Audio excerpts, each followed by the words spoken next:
keskendume nüüd seisundite topoloogiale. Vaatame enne siis ülevaatlikult, kus me teiega oleme. Meie koostööpaat, 2 inimest, kes suhtlevad, kes tahavad siis jõuda punkti A punkti B-sse.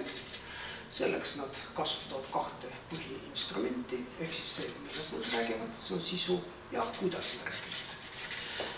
Nad mõlemad kasutavad sisu ja vormi selleks, et jõuda siia, aga nagu me rääkisime eelnevalt, sisu võib osutuda mürgiseks, vorm seda ei pruugi kompenseerida ja tulemusena üks või teine, loodame, et mitte mõlemad, siis kukub paadist välja, kogeb siis seda kaitseseisundit. Nüüd aga, kui me oleme paadis, siis peaks aru saama, kas me ikka oleme paadis või mitte. Selleks peaksime vaatama 2 osa. Üks, see, mida me näitame välja, ja teine on see, mis on meie sees. See, mis me näitame välja, me võiksime kasutada nimetust, mingisugune näiteks konfliktsus.